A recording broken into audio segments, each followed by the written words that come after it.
Jai Hind Defense Aspirants, welcome back to my channel SSP Success. Today we are going to cover an important topic that was in the news, and it's about India's role in peacemaking in Russia-Ukraine war. It's very important for your upcoming SSP, AFSP in terms of GD, lecturate and international relation. So let's get started with our topic. देखो context है क्या? Context ये है कि हमारे जो national security adviser है ना अजीत डोवाल, उन्होंने रशिया के प्रेसिडेंट पुतिन से मुलाकात की। तो इसके वजह से इंडिया का क्या रोल है या फिर इंडिया के रोल को लेके काफ़ी बात हो रही है एज अ पीस मेकर।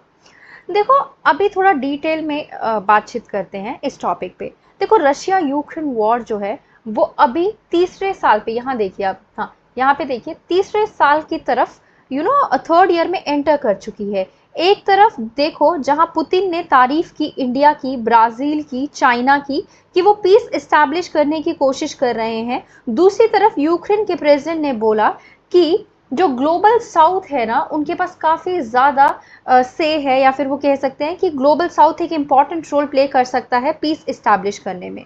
तो क्वेश्चन अब ये उठता है कि क्या सही में क्या ये पॉसिबल है कि अभी जो पीस मतलब इस्टेब्लिश करवा सकता है क्या कोई कंट्री?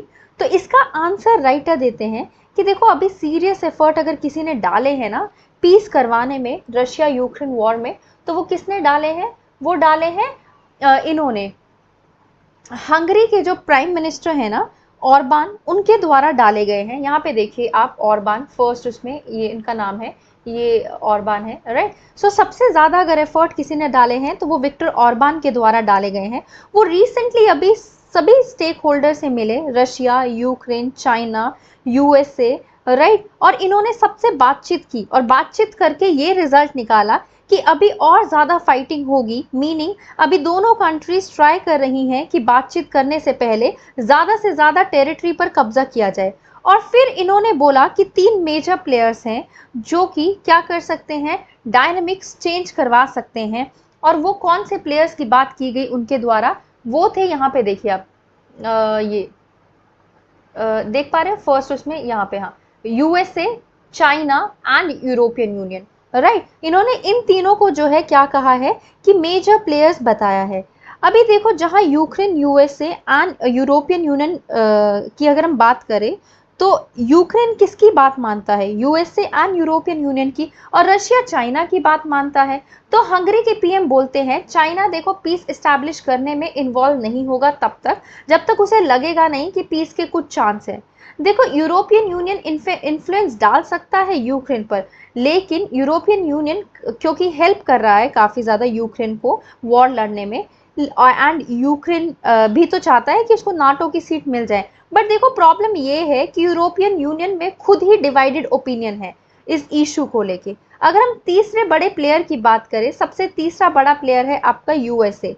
और इस वॉर को ख़त्म करने की अगर किसी के पास चाबी है तो वो है यूएसए के पास। ये बात रशिया एंड यूक्रेन दोनों जानते हैं और इसलिए दोनों देश यूएसए के इलेक्शंस का वेट कर रहे हैं और तब तक ज़्यादा से ज़्यादा टेरिटरी कैप्चर करने की कोशिश कर रहे हैं। देखो राइटर कहते हैं रशिया एंड यूएसए ने मिलके सेकेंड वर्ल्ड वॉर के बाद ग्लोबल वर्ल्ड ऑर्डर को इस्टेब्लिश किया था, राइट।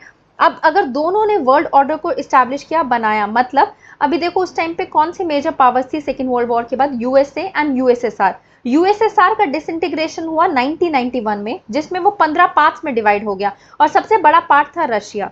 तो हुआ क्या ना कि यूएसएसआर के बाद जो मेजर प्लेयर निकला वो रशिया निकला।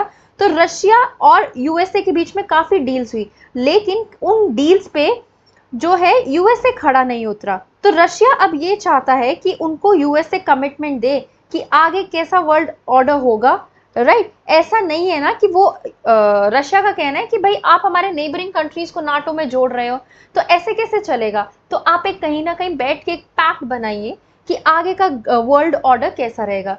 तो उसी के कॉन्टेक्स्ट में राइटर कहते हैं कि देखो आगे ना वर्ल्ड ऑर्डर चेंज होगा। जैसे जब भी कभी वॉर खत्म होती है ना तो कई बार मेजर प्लेयर्स के जो रोल है वो डिमिनिश हो जाता है, कभी वो ज़्यादा उभर के आ जाता है, कभी जो ज़्यादा मेजर रोल में दिख रहे होते हैं उनका से खत्म हो जाता है। तो इंडिया को तैयार रहना चाहिए वर्ल्ड ऑर्डर को के चेंज होने को और उसी के अकॉर्डिंग अपने जो इंडिया के खुद के एस्पिरेशंस हैं उनको इस्टेब्लिश करके रखना चाहिए और उन पे काम करना चाहिए कि जैसे भी वर्ल्ड ऑर्डर हो वो उसके साथ कॉप अप कर पाए, right? So guys, that was all. I hope you liked the video. If you like it, do like it, share it and subscribe our YouTube channel SSP Success. Your likes and comments motivate us to make more and more videos on time. Thank you everyone.